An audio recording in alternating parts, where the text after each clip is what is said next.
इसलिए सनातन हिंदू धर्म में नियम है कि 16 श्राद्ध के 16 दिन पूरे हो और अमावस्या का दिन हो। 16 दिन श्राद्ध के पूर्वज पितृलोक छोड़कर, चंद्रलोक छोड़कर मृत्यु लोक में रहे, भ्रमण करते रहे।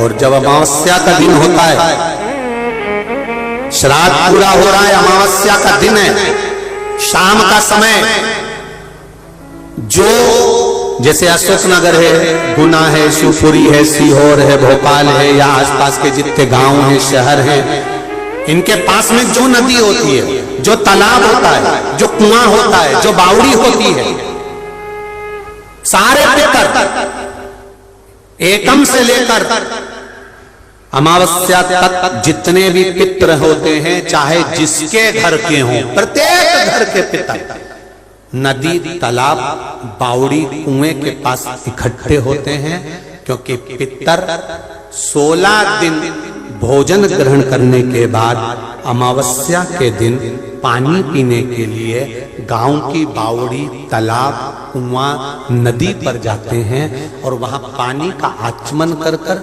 हाथ में जल लेते हैं। आर्यमा स्वामी कहते हैं कि जिसने आपको भोजन कराया है, जिसने आपको आमंत्रित करा है, जिसने आपको बुलाकर सम्मान दिया है, आप अपने पुण्य उनके खाते में दीजिए। तो पितर हाथ में जल लेकर उनका नाम लेकर कि मेरे मंझले बेटे ने, कि मेरे बड़े बेटे ने, कि मेरे छोटे बेटे ने, कि मेरे चौथे बेटे ने, कि मेरी बेटी ने, कि मेरे उसने भोजन कराया, उनका नाम लेकर पितर जल छोड़ देते हैं। तो साल भर उसके यहाँ भंडार भरा रहता है और वो उन्नति की ओर बढ़ता है। नियम है कि 16 श्राद्ध के 16 दिन पूरे हो और अमावस्या का दिन हो।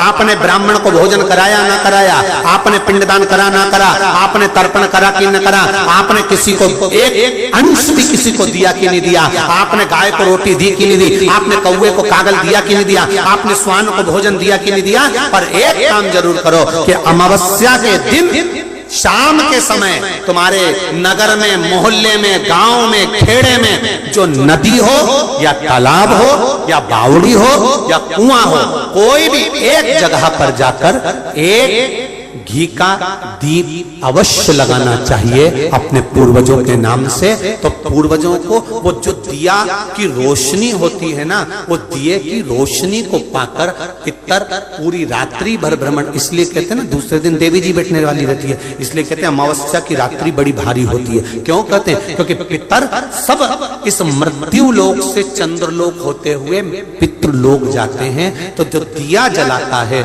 उसके पूर्वजों को प्रकाश, रोशनी और राह मिलती है।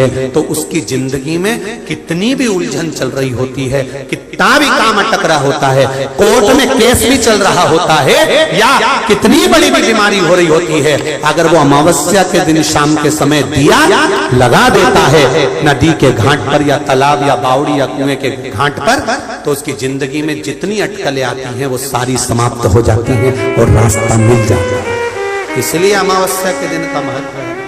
और अमावस्या के दिन चावल का दाना आप अपने पूर्वजों के, पितरों के स्थान का स्मरण कर कर या परिंदा या मटके का स्मरण कर कर छत पर डाल दे, उसका स्मरण रहे,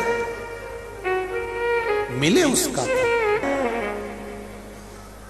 और सबको सूचना दो कि श्राद्ध पक्ष की अमावस्या को शाम के समय पर दिया लगाने का फल क्या होता है। इस क्लिप को काट कर जनमानस तक भेजिए कि उसका लाभ क्या है, उसका फल क्या है, प्राप्त हो। अगर सौभाग्यवती है तो भी दिया लगा सकती है, और सौभाग्य नहीं तो भी लगा सकती है, पूर्वजों का उद्धार कर सकती है। पितरों के उद्धार के लिए ये नहीं देखा जाता कि ये भोजन बनाएगी कि नहीं बनाएगी, वो बनाएगी कि नहीं बनाएगी, वो करेगी कि नहीं। नहीं नहीं, पितरों के उद्धार के लिए आप छोटे हो, बड़े हो, मंझले हो, संजले हो, जो भी हो, शिव की कृपा पर है। देखो लगाइए आप।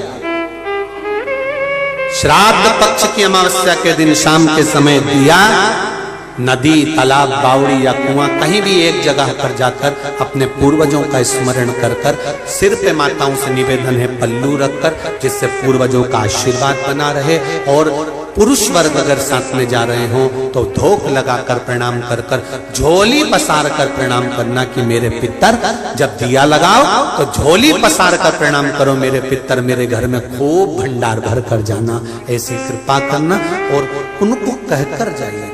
चंद्रलोक से पितृलोक के बीच में एक पितृलोक का सीढ़ी पड़ती है, जीना, सड़ाव, सीढ़ी जिसपे पितर चढ़ के पितृलोक जाता है। उस सीढ़ी पर कौन रुकता है? उस सीढ़ी पर पितृलोक में जाते समय कौन रुकता है? तर्पण शिव महापुराण की कथा कर रही है, पितर आए पर आपके यहाँ पर उनको भोजन नहीं मिला, दिन का श्राद्ध नहीं जी दे गए, पितृलोक की सीढ़ी पर जाकर बैठ जाते हैं। अंदर जो पितर जाते हैं वो पितर जब अंदर जाते हैं, जाने के बाद बात करते करते जाते हैं कि हमारे बेटे ने हमको खीर खिलाई, हमको पूड़ी खिलाई, और उनके मुख से जो राल टपकती है, तो जो पितर भूखे रह जाते हैं वो पूरा साल उनकी राल को चाटते हैं और बद्दुआ देते हैं कि हमारे बेटे 5-5, 4-4, 3-3, 2-2 इतने बेटे और हमको भूखा छोड़ दिया। तो वो बद्दुआ देते हैं, जिसके कारणवश पितृदोष होता है। और फिर ब्राह्मण देवता कहते हैं कि ये पितृदोष हो गया। पितृदोष क्यों हुआ? क्योंकि वो भूखे रहे। आपके आहूतों के लिए, आपके वासुकों के लिए जो अधोगति में मर गए। नवरात्रि के पहले जो अमावस्या पड़ती है, चावल की कटोरी में एक कपूर का टुकड़ा रख दीजिए महाराज, छोटा सा, और कपूर का टुकड़ा रखकर उस कपूर को दरवाजे के बाहर कटोरी में ही, चावल रखी हुई कटोरी में ही उसको पितरों का स्मरण कर कर जला दीजिए। और जलाने के बाद उस चावल को कहीं भी किसी भी वृक्ष की छांव में पक्षियों के लिए डाल दीजिए। शिव महापुराण की कथा कहती है, अगर मान लो पितृ आपको कष्ट दे रहे हैं, पितृ आपको तकलीफ दे रहे हैं, कोई काम नहीं होने दे रहे हैं, या कहीं आपको ऐसा लगता है कि पितरों का दोष है, तो वो पितृदोष देवी, अब ये जो आप करेंगे ये कब कर रहे हैं? अमावस्या के दिन आप उसको रख रहे हैं। अमावस्या के दिन उसको रखकर रात भर अपने रखा कपूर के साथ में, सुबह एकम पड़ गई, नवरात्रि लग गई, उसी दिन उसको जला। घर में यदि क्लेश उत्पन्न हो जाता है, का धन, आपकी प्रॉपर्टी, आपकी जमीन, आपका प्लाट, आपका दुकान, आपका पैसा, यदि किसी ने कब्जा कर लिया और छोड़ नहीं रहा, प्रत्येक अमावस्या के दिन पीपल के वृक्ष के नीचे जाकर 2 दीप लगाइए घी के। दोनों दीप के सामने एक हल्दी का चावल, एक कुंकू का चावल का दाना रख दीजिए और सुधा सुधा सुधा सुधा 3 बार कह दो और स्मरण करो, हे हमारे कुलदेव, पितृदेव, शिवदेव, महादेव, कृपा कर कर जमीन है, मेरा जो धन है, मेरी जो प्रॉपर्टी है, मेरा पैसा लोगों ने हथिया लिया, देते नहीं। गोत्र बोलकर स्मरण कर कर बाबा मेरा धन मुझे वापिस ला कर दो। अमावस्या पर करो, फिर अगली अमावस्या करो, ऐसे 2-4 अमावस्या करोगे। जिसने ले रखा है वो खुद सोचेगा कि मुझे क्या हुआ, कि मुझे देना है, उसका पैसा चुकाना है, धन रखेगा नहीं। जब अमावस्या आए, श्राद्ध पक्ष के अंदर चुटकी भर आटा दरवाजे की दोनों चौखट पर डाला जाता है। किसी किसी के यहाँ दरवाजे पर आटे से रंगोली बनाई जाती, वो देव पितर के भाव से डाला। जिस बेटे बेटी का मंगल विवाह नहीं हो रहा हो, शुभ कार्य की सूचना नहीं आ रही हो, बहुत दिनों से एक फाइल कहीं लगी हुई है, अटकी हुई है, नहीं काम हो रहा, हम उनसे कहेंगे ये जो 16 दिन श्राद्ध के हैं, जितने दिन निकल गए, जितने दिन बचे हैं उन दिन में आपके दरवाजे के बाहर एक चुटकी घर से आटा लाकर चौखट के इस ओर, चौखट के उस ओर, दोनों जगह चुटकी भर आटे को डालना प्रारंभ करो। 16 दिन श्राद्ध के पूर्ण हो। जब अमावस्या है, किसी जलाशय, सरोवर, तालाब, बावड़ी, कुआं के पास में घी का दिया लगाकर आना, बाबा से प्रार्थना कर कर आना। केवल 22 से 24 दिन निकलते हैं और घर में कोई शुभ कार्य की सूचना आना प्रारंभ हो जाती। वो देव उस कटोरी में धान भर लीजिए, चावल, उसमें एक लौंग और एक बेलपत्र, बस ये रख लीजिए। जो हंडा होता है, घर में पानी का मटका होता है, पितरों का जो स्थान होता है जहां पानी पीते हैं अपन, मटका, हंडा, टंकी, बाल्टी, जो भी हो। आजकल तो लोग आरओ लगा लिए हैं, तो नीचे भी तुम मटका रखते होगे, हंडा रखते होगे, टंकी रखते होगे, उसी के पास में वो कटोरी रख दीजिए। 14 की रात्रि, अमावस्या के दिन उस कटोरी का चावल, बेलपत्र, ये सब शिव मंदिर के अंदर आप कोई भी एक स्थान पर, कोई दोने के अंदर रखकर या कागज के अंदर रखकर, शिव स्थान पर, शंकर के मंदिर में शिवलिंग को केवल स्पर्श कर कर जमीन पर ही उसको एक कागज में या दोने में, उसको जहां जलाधारी होती है, वो जलाधारी के पास में गणेश वाले स्थान पर, गणेश वाली जगह पर उसको रख दे। की छोटी सी एक, अगर पितृपक्ष के अंतर्गत यदि शिवजी के मंदिर में जाकर 1 लोटा जल, 3 चावल के दाने, 3 बेलपत्र पितरों का स्मरण कर कर सुधा सुधा सुधा सुधा कर कर पितरों के हेतु भी अगर समर्पित कर दो तो शिव उसको स्वीकार कर कर सुधा पितरों से कहकर कल्याण कर देती, दुख समाप्त हो जाता, कष्ट मिट जाता। हम सुधा सुधा सुधा कहते हैं। अगर आप पितृपक्ष में, श्राद्ध पक्ष में कोई ब्राह्मण भोजन करा रहे हो, गौमाता को श्राद्ध पक्ष में रोटी दे रहे हो, स्वान को रोटी दे रहे हो, कागल को निकाल रहे हो, कौवे को रोटी दे रहे हो, सुधा का स्मरण सुख देता है। तो पहला चंदन बाबा के शिवलिंग पर, दूसरा गणेश जी पर चंदन की उंगली, तीसरा षडानंद कार्तिकेय पर चंदन की उंगली, चौथा अशोक सुंदरी पर चंदन की उंगली, पांचवा जलाधारी पर चंदन की उंगली, छठा जो शिवलिंग का जल बह रहा है इसके ठीक विपरीत की ओर चंदन की उंगली, और सातवां चंदन नंदी के मस्तक के ऊपर जो 2 सींग लगे रहते हैं उस पर चंदन की उंगली। ये कब लगाई जाती है? या तो अमावस्या के दिन आपको लगता है कि हमारे पूर्वजों का उद्धार नहीं हुआ, हमारे पूर्वजों का कल्याण नहीं हुआ, कहीं अधोगति में कोई, सारे लोकों में पुराण की कथा सुन ली तो पितरों को समझ जाएगा कि पितर है क्या। सारे लोकों में सबसे सुंदर लोक है पितर लोक। कारण क्या है? तुम्हारे यहां दिवाली साल में एक बार मनाई जाती है, देवलोक में दिवाली साल में एक बार मनाई जाती है, नाग दीपावली के दिन। पितृलोक में दीपावली रोज मनाई जाती है। कारण, पितृलोक में दिवाली रोज क्यों मनाई जाती है, उसका कारण क्या होता है? लक्ष्मी जी ने नारायण से पूछा, ब्रह्माणी ने ब्रह्मा जी से पूछा, इंद्राणी ने इंद्र से पूछा, एक बात बताओ, तुम दिन भर बैकुंठ में नहीं रहते हो नारायण, आप कहां चले जाते हो? भगवान विष्णु ने कहा, मैं बता नहीं सकता कि मैं दिन भर कहां जाता हूं। नहीं, आज तो आपको बताना पड़ेगा कि तुम दिन भर कहां जाते हो, तुम दिन भर रहते कहां हो, कहां पहुंच जाते हो दिन भर, आपको बताना पड़ेगा, ये आपको बोलना पड़ेगा। भगवान नारायण कहते हैं, मैं नहीं बता सकता। सुबह शाम घर पर आते हो, दिन भर गायब रहते हो, आखिर जाते क्या हो? पत्नी पति से क्यों ना पूछे? तुम भी अपने पति से पूछ सकती हो, क्यों दुकान तो 8 बजे बंद हो गई थी, 11 बजे आ रहे हो, वो काम था। लक्ष्मी जी ने पूछा, तुम दिन भर कहां रहते हो?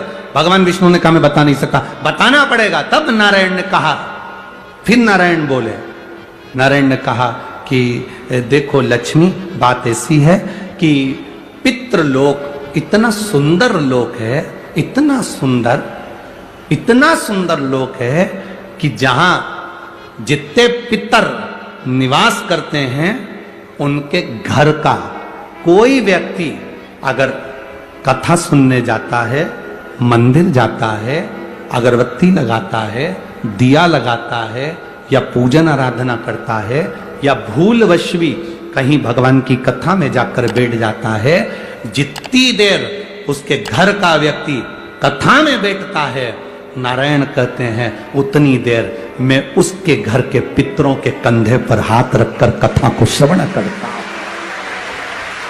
पितृलोक इतना सुंदर है, और पितृलोक के जो स्वामी हैं आर्यमा स्वामी, वो पितृलोक के जो स्वामी हैं वो भी बड़े सुंदर हैं, और पितृलोक के जो स्वामी हैं बड़े सुंदर, और पितृलोक के स्वामी जिस पर बैठते हैं,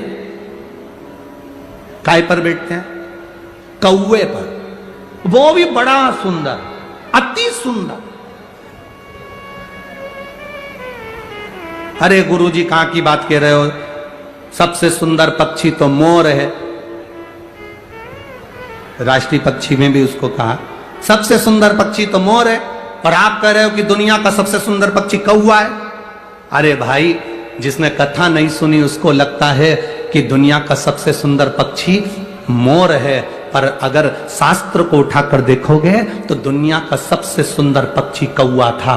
पहले नंबर पर सफेद सुंदर अति सुंदर कौवे के आगे कोई पक्षी नहीं था।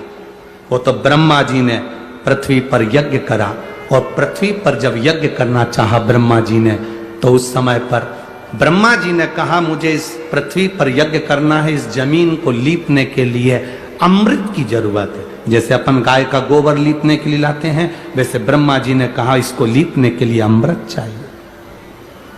अमृत कौन लेकर आएगा? कोई आगे नहीं आया, तब ब्रह्मा जी ने कौवे को बुलाया, ए कौवा तुम अमृत लेकर आओ, क्योंकि तुम्हारी दृष्टि बड़ी प्रबल है, तुम अमृत को ढूंढ कर ला सकते। कौवा अमृत तो लाना, पर झूठा मत करना, अमृत को लेकर आना, मुझे बताना कहां रखा है तो मैं लेने चले जाऊंगा। कौवे ने कहा जो आज्ञा ब्रह्मदेव। कौवा आर्यमा स्वामी को नमन करा, प्रभु ब्रह्मा जी का काम है, मुझे जाना पड़ेगा। कौवा बड़ा सुंदर था, बुद्धिमान था, तो कौवे को भेज दिया। इसलिए रामचरितमानस में काकभसुंडी की कथा बार बार आती है। गरुड़ और कौवे की कथा आ रही है। कौवा कितना विद्वान था, चला अमृत का पता लगाने के लिए। जब कौवा चला, अमृत का पता लगाते लगाते लगाते लगाते कौवे ने संकल्प ले लिया था कि जब तक अमृत नहीं मिलेगा मैं मुख झूठा नहीं करूंगा, पानी तक नहीं पीऊंगा। भूखा प्यासा कौवा दौड़ता रहा। आर्यमा स्वामी से कहकर कौवा दौड़ते दौड़ते दौड़ते दौड़ते जाए।